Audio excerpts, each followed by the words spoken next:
Hello and welcome to another episode of the James Granström podcast Super Soul Model series. Today's episode is how to reduce anxiety. Welcome back to the podcast. Everything on this show is designed to help uplift you and inspire you and help you tune and tap into your own natural state of well-being. If you're loving the show and you're enjoying the content and you want more, please give it a like, please give it a thumbs up, please give it a review if you're on Apple or on YouTube. Every like, every comment, every review gives me more encouragement to keep giving you more and more material. So if you've got time, please leave a review and please give it a like and please give it a thumbs up and share it with people who will benefit from this material. This material can really help uplift other people's lives and it's so good to share. Right, so today's episode is how to reduce anxiety. Anxiety is caused by fear of the unknown, fear of the future. I used to have anxiety about 2 decades ago, back in the year 2000. I had insomnia, I was anxious, I had low self-esteem, proper challenges that were going on, and they were all mental challenges. And these mental challenges, I managed to turn them around with a lot of the things that I'm going to share with you today. And sometimes, even in the last few years, when I've noticed that my energy's been dipping, I go back to some of these well-being tips that I use to reorientate my mind, to help it focus again so it doesn't lose track, because fear of the unknown is what causes anxiety. So what I want to do is help you bring back that control to your life by helping you understand how your mind works, giving you some things for your body, things you can do for your soul. Each one of these well-being tips will make a profound impact in reducing anxiety in your day-to-day life should you find yourself feeling anxious in a moment. Number 1, meditation.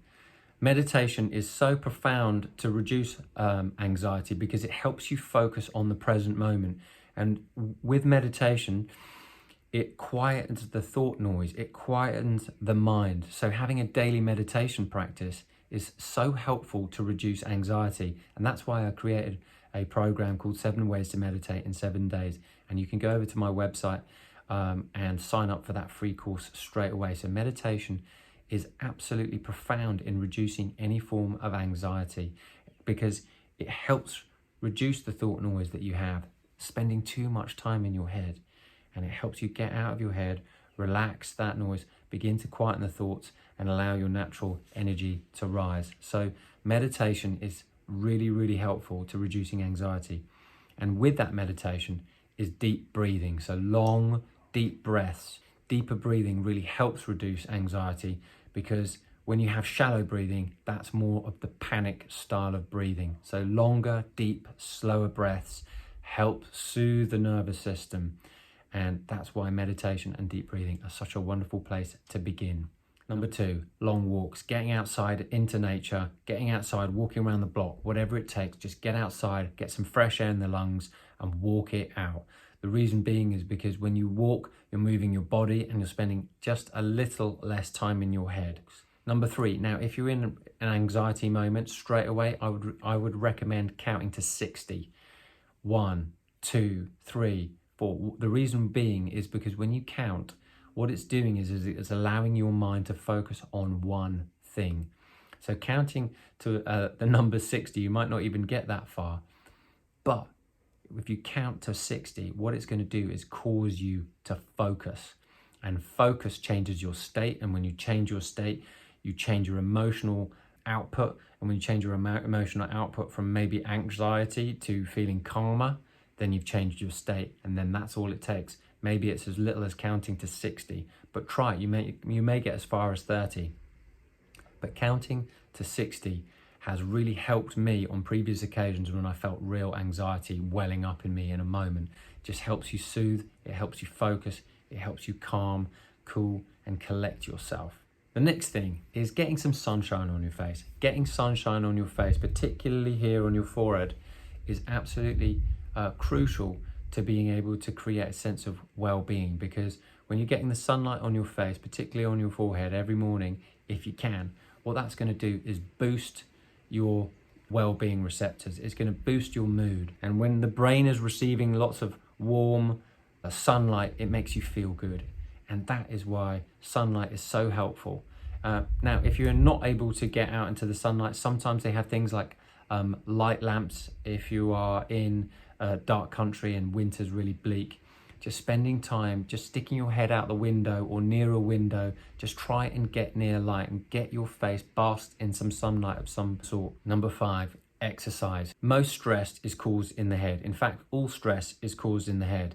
And then in order to get out of your head, if you're feeling anxious, you need to get into your body, and that is why I recommend exercise. Exercise, get sweating, get moving that body, and you're going to get out of your head. You're at least going to distract yourself from the anxiety you feel when you're exercising, going for a run, or whatever. When you're moving your body, it means you're not so much in your head, because anxiousness is caused by spending too much time in your head. And if you're living in a city, then it's so much easier for you to feel anxious, because you're constantly in your head and you're not really connected to nature. So getting outside for walks and exercising is huge to being able to settle any anxious nerves that come about. Number 6, reduce your caffeine intake. I don't drink caffeinated tea or coffee anymore and haven't done for quite a while. That's really helped my blood. Sometimes people can think that coffee is great to spike your blood, to help you lose weight, etc., etc. But for me, I find that being caffeine free has really helped, given me a wonderful sense of balance. I don't need that stimulus from caffeine that caffeine offers. Some people can't start a day without coffee.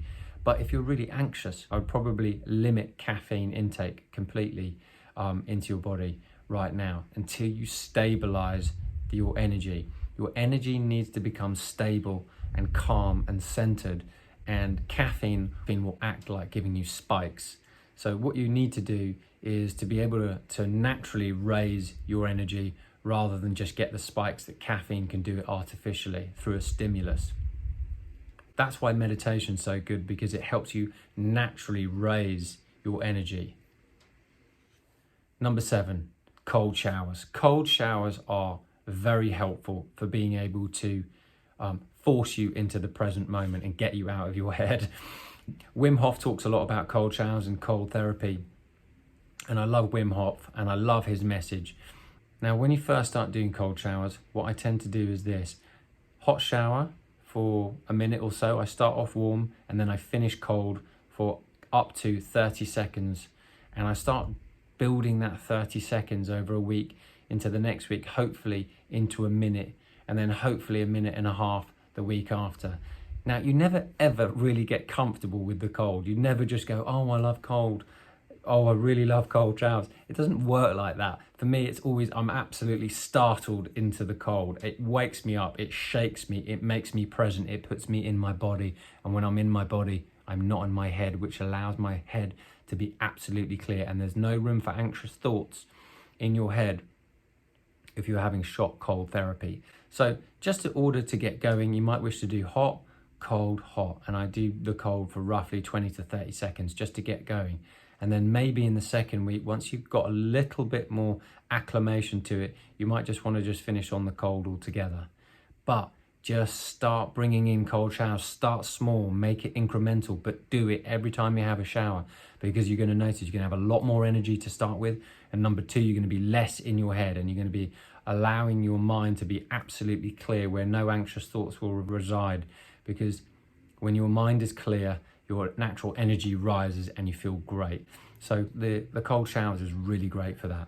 Number 8, control what you can control. If anxiousness is caused by fear of the unknown, fear of the future, because you can't control everything, but you can control how you think. You can control your self-discipline for certain things you can have in place.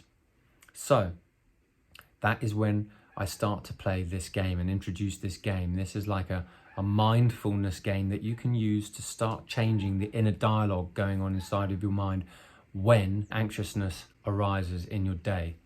So first and foremost, in order to change your mind, you've got to ask it better questions. So I ask, what if everything's going to be all right? What if everything's going to be okay? What if everything's going to come together? So instead of asking, what if everything's going to go to pot? What if this is all going wrong? What if this happens? What if this happens? That's usually the case that allows the anxiety spiral to thrive. In order to change the direction, you need to change the question that you're asking yourself and look for a positive. Even though there may not be one, you need to be the pilot of your mind, because unless you take control over your thinking, you're going to allow anxiety to run riot in your mind.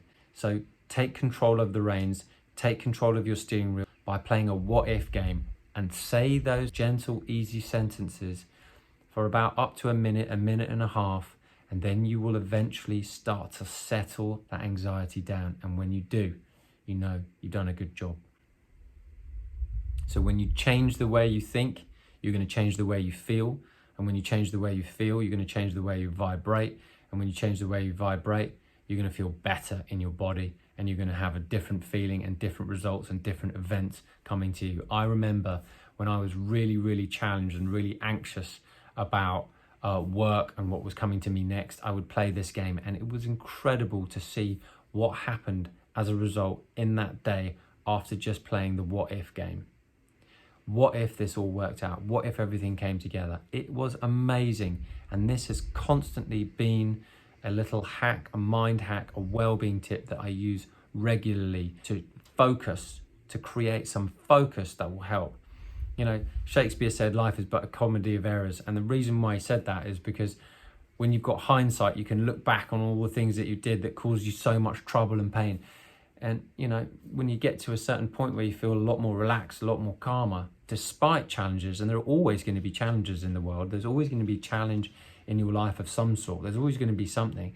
But when you make peace with that, what happens is you just tend to relax a little bit more. And when you relax a little bit more, you'll be like, it's okay, I've got these practical tools and tips that will make me feel better. And I know it's me doing it. I'm the one who's doing it. I'm the one who's got the control over how my mind works. You're not really taught at school. You're not necessarily taught by your parents how to focus, how to use your mind. So, you know, that's what I've decided to do. This is something that I've taken on board myself. I've been a guinea pig on myself my whole life. And, you know, I've had some real wonderful successes, and I've had some real low failures. But either way, what I've deduced from the whole thing is that I'm in control of my mind and I'm in control of my thinking. So I'm going to try and make it as light and as fun as possible. And when I find my thoughts going south, I try to flip them in the moment by asking better questions. And in doing so, I notice that my energy begins to change. And when that energy changes, I know, boom, I'm on the right track. And you can do that too. So play that what if game to reduce anxiety. What if everything's going to be okay? What if everything is working out for me? That is a game changer in being able to reduce anxiety. So the next thing on the list is start a better inner dialogue with yourself. So your dialogue is something how you talk to yourself. If you're talking to yourself like you're stupid, or you're not good enough, or you did that badly, or you did that, or you're upset with yourself, you're angry with yourself, you know, what are you telling yourself? That's the energy you're feeding into your system. That's like the food you're putting on your plate. That's like the thought food you're putting on your plate in your internal environment. That is not a space where you're going to develop calmness. That's not a space where you're going to develop confidence. That's not a space where you're going to develop a sense of happiness and well-being. So you've got to have that inner dialogue going on where you're thinking, I'm proud of myself. I like that. I like the way I did that. I like the way I did that. So create an inner dialogue that is gentle and easy on yourself, particularly when life gets tough. Because when you're gentle with yourself, what you're doing is essentially telling that inner child of yourself that's picked up all those programs that it's okay and that's going to be all right. But if you don't do that, you're trying to bash things into place. You're trying to put a square peg in a round hole, and that's going to backfire. That's going to cause resistance, and that's going to increase anxiety. I know that because I used to do that. I'd be like, I can't believe you didn't do this. I can't believe you didn't do that. And what I was doing is putting more and more resistance on my plate. And then that created more and more anxiety, which made me sort of like get the fear of wanting to move forwards at all. So it was really when I started meditating and then asking myself better questions that things really began to shift. And they will do that for you too. But you need to be aware of your inner dialogue, how you're talking to yourself, and make that gentler and lighter and easier. And don't beat yourself up if you get it wrong. Just be like, it's going to be okay. It's going to be all right. So the next thing on the list is talk to people who are uplifting. Talk to people who soothe you. Talk to people who make you feel good. Talking to people is so important for our own personal connection, but particularly the people that soothe you. So if you're feeling angst, being around a soothing environment is exactly what you want to do. So having an environment that's soothing and relaxing is absolutely paramount to reducing any anxiety. So talk to people that are uplifting, talk to people who are soothing, and if they're not available, then you've got to create that environment for yourself. And you could do the next thing, which is maybe listen to some very soft, beautiful, gentle music that makes you feel calm. Sometimes lyrics in words add more focus, and if they're downer lyrics, then that's going to take you on a downer. So sometimes music without any lyrics is very, very powerful to soothe you. So get this gentle music to help you raise your emotional tones. The other thing you can do is watch funny TV shows. 20 minutes here, 20 minutes there. These little tips, these well-being tips to reduce your anxiety, little and often, little and often, little and often, will raise your vibe, will raise your frequency and drop you out of anxiety. Next thing on your list, drink loads more water. Water's key. Hydration will always help you balance the body. Most people, when they're anxious, have very, very dry mouths, and the reason being is because they're highly stressed, because the breathing is really, really short. So drinking more water will hydrate the body and keep you in balance. The next thing on the list is to eat more fresh fruits and veggies and stay away from processed foods. Processed foods like meats and packaged food. Stay away from all of that, because your body wants to have the natural foods to keep it in balance. So processed foods such as meats, dairy, sweets, candy, tinned food and things like that, try and stay away and keep it as natural as possible, because in doing so your body's going to absorb the nutrients from all the fresh fruit and veggies. And a high fiber diet is really, really great to be able to reduce anxiety. Your body needs to be as clean and as clear as possible so it can have this wonderful gut-mind receptor. And so that leads me to the next thing, which is lemon water every morning. Get that gut clean. Detox your body. A nice warm lemon water first thing in the morning can really, really help your body clean the gut. And in cleaning the gut, you'll be able to listen to it much more clearly. Another thing on the list, dark chocolate. Dark chocolate is a natural upper, makes you feel great. I used to be addicted to milk chocolate, and then I used to pile about a large fruit and nut a day, or a large whole nut, Cadbury's whole nut every day. And I was like, I knew I was addicted to sugar. I knew I was addicted to chocolate.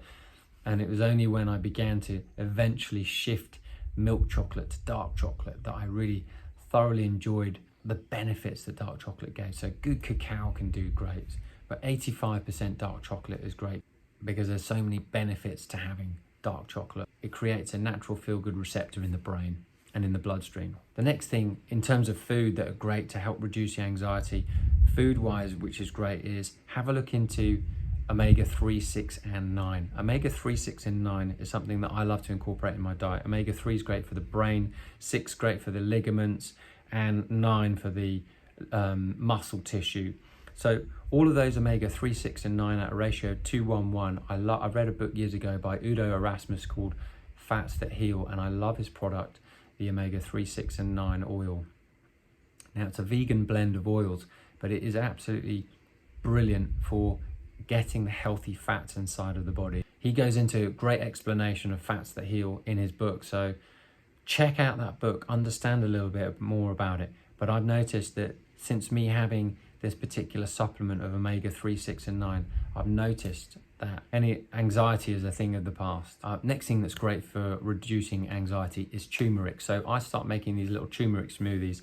I put a little slice of lemon, turmeric, fresh water, and a couple of strawberries. I blend them in the blender, a nice glass of water. Got yourself a really, really nice little smoothie. And turmeric is particularly great because it's got anti-cancerous properties in the curcumin, which is a very, very yellowy substance.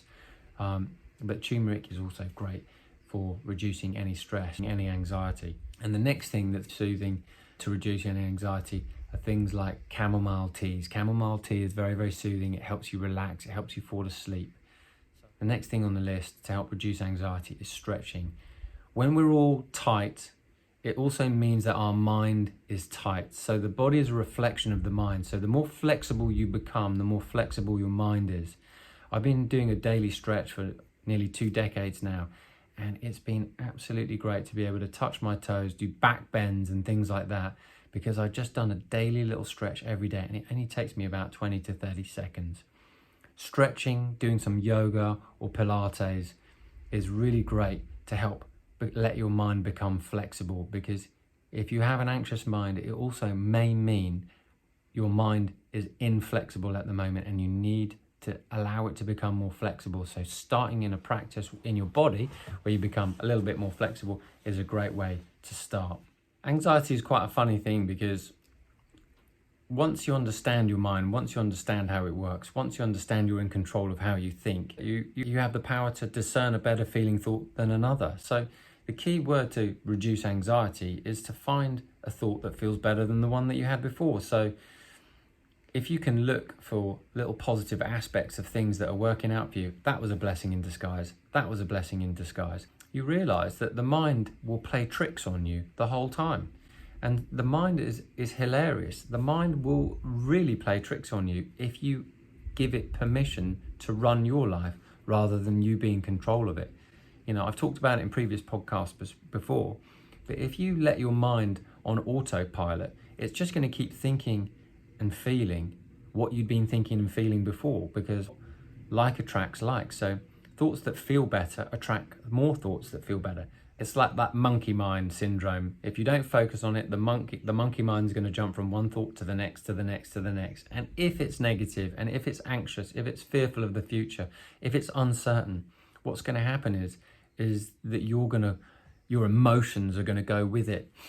And what I've noticed is that when I'm able to bring it back to me, saying I'm in control of how I'm going to see the situation, I'm in control of how I'm going to look and perceive the situation rather than reacting, what's going to happen is you're going to feel less anxious and you're going to feel a lot more relaxed. And when you feel a lot more relaxed, you feel in control. And that is the difference between someone who's anxious and someone who's calm. The calmness can come from understanding that you are the boss of your own mind. When you're not the boss of your own mind, that is how anxiety occurs. So asking better questions, asking and looking for things that feel better. Look for the best things that are happening in your experience. Write down things that are working.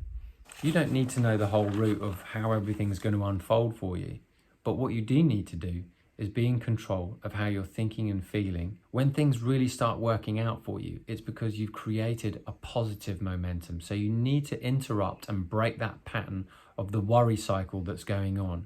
Worry is just a prayer used in the wrong direction. And when you're thinking optimistically, when you're thinking that things could and potentially will go your way, that is the difference between interrupting that pattern of worry. Any anxiety you may feel will dissipate once you start to take charge of your mind, once you start to take charge of what you're putting inside of your body that's beneficial for you. How your environment's set up. Is your environment relaxing and soothing, or is it chaotic? One of the best ways to reduce anxiety is to have a clean, clear, tidy environment. Tidy environment will also reflect a tidy mind. And when your mind is really busy and overactive, it means that you may need to just settle down and soothe and turn your environment into a place where it feels like a safe haven and a sanctuary. And in doing so, you're going to feel way more relaxed and way more calm. In today's show, I've shared with you how to reduce any form of anxiety. And there's loads of things to take away. Don't feel like you need to do them all, but take the bits that have inspired you, take the bits that you can apply in your life, and in doing so, you'll reduce any anxiety and it'll be a thing of the past like it was for me. If you've liked today's show, please give it a like, thumbs up and subscribe. It makes such an impact, and please share it with anybody who you think will benefit from it. And if you're new to meditation and you'd like to start meditating, go to my website and sign up for the free 7 ways to meditate in 7 days and get that practice rolling. It's going to help your life in all sorts of ways going forwards, because you don't want to be a reactor to life. You want to be a creator, and you create through the power of your thinking and the clarity of your emotion. And the better you feel, the better life will get. And meditation is a wonderful way to be able to help you feel better and better and better, as it's done for me. I've done it for nearly 2 decades now, and there's no turning back. Soul brushing is what I call it. I brush my teeth, I brush my soul. Thanks for tuning into this episode. I look forward to seeing you next time. And as always, I wish you green lights all the way.